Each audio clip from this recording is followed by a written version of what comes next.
afdalul a'malis salatu fi awwali waqtiha.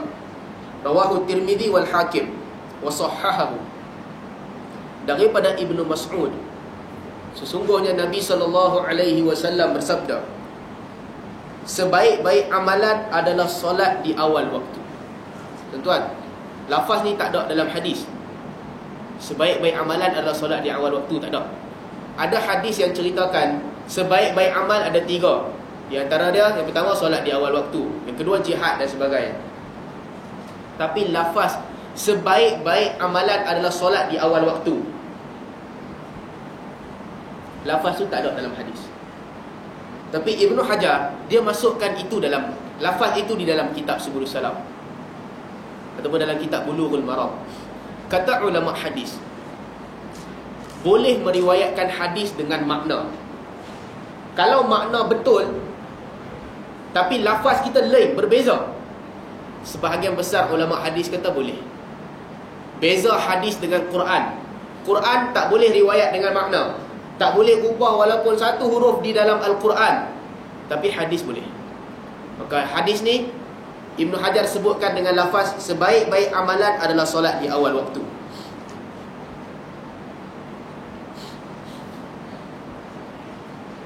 Mungkin dalam bab lain kita akan bincangkan perbezaan lafaz Nabi SAW.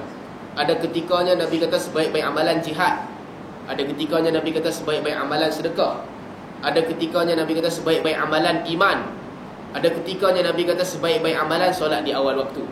Secara detailnya kita bincang lain kali ya. Tapi secara ringkasnya, hadis ini menunjukkan cara Nabi ketika berdakwah. Bila orang kaya datang kepada Nabi SAW, Nabi kata sebaik-baik amalan sedekah.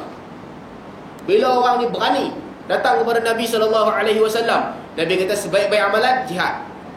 Bila orang ni bagus, kaki main masjid, datang kepada Nabi SAW, Nabi kata sebaik-baik amalan solat di awal waktu. Bila orang yang baru masuk Islam, kenal Islam, datang kepada Nabi SAW, Nabi kata sebaik-baik amalan iman kepada Allah. Ini politik di dalam dakwah. Ambil hati orang, bagi kepentingan kepada orang. Jadi ini salah satu yang diucapkan oleh Nabi SAW. Seterusnya, wa an Abi Mahdhurah anin Nabi SAW, awalul waqti ridwanullah, wa awsatuhu rahmatullah, wa akhiruhu afwullah. Daripada Abu Mahdhurah, sesungguhnya Nabi SAW bersabda, awal-awal waktu adalah ridwanullah, redha Allah, wa awsatuhu, di tengah-tengah waktu rahmatullah, rahmat Allah, di hujung-hujung waktu keampunan Allah. Tuan, apa maksud keampunan? Keampunan makna dia orang tu buat salah, baru Allah ampunkan. Redha, redha paling tinggi, rahmat kedua. Jadi Nabi kata di hujung waktu keampunan. Tapi saya tak mau bahas hadis ni. Kita tinggal terus hadis ni, sebab hadis ni hadis palsu. Jadi kita tinggalkan terus. Sebahagian ulama kata hadis ni terlalu dhaif, sebahagian ulama kata hadis ni palsu.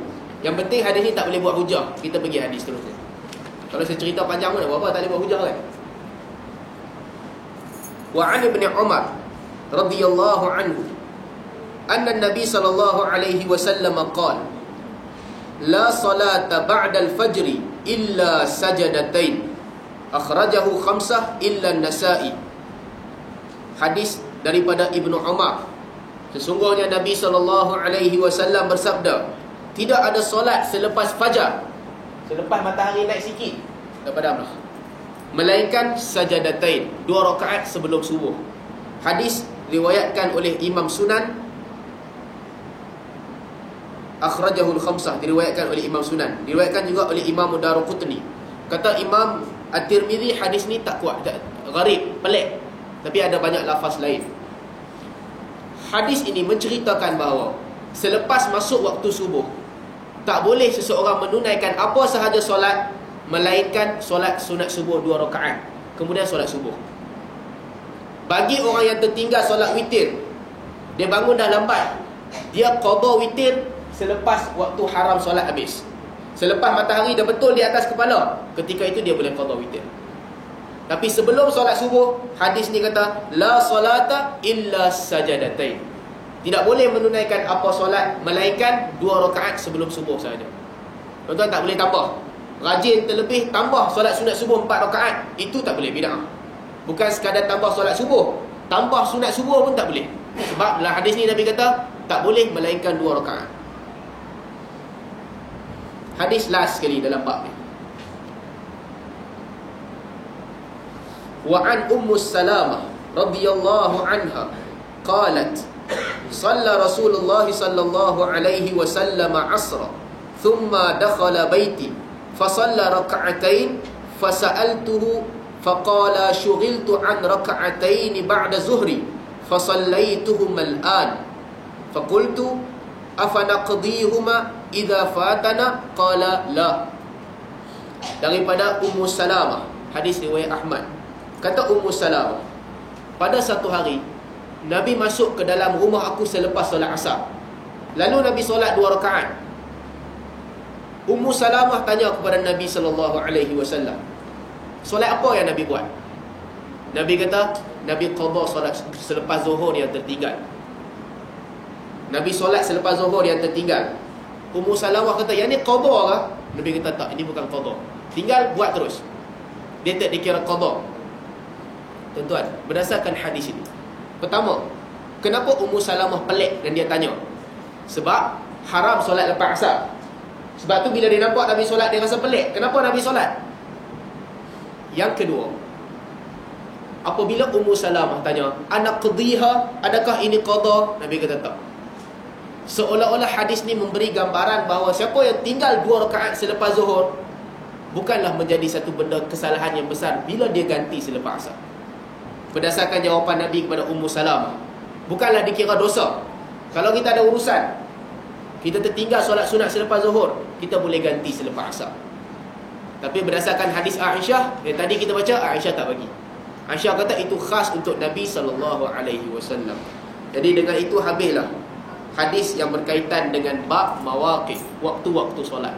InsyaAllah dalam kuliah akan datang kita terus kepada bab azan.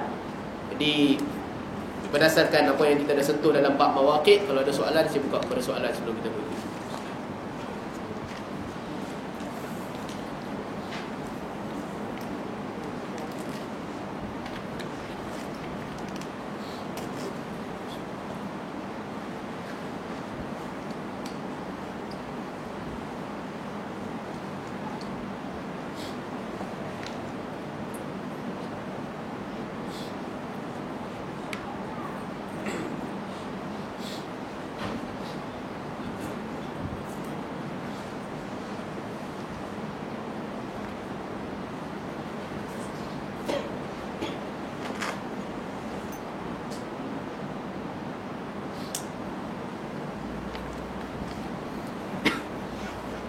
Bila Nabi SAW menyebutkan dan disebutkan di dalam Al-Quran, "Walaisatit taubatu 'alal ladzina yamutun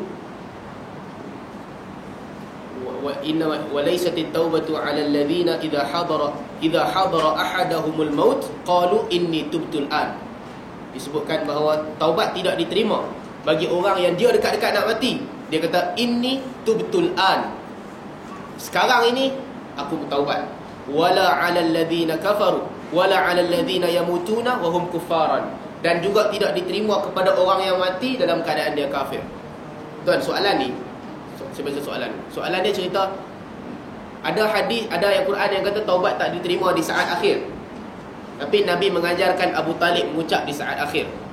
Dan Imam Bukhari letakkan hadis ni di dalam bab orang kafir yang mengucapkan syahadah.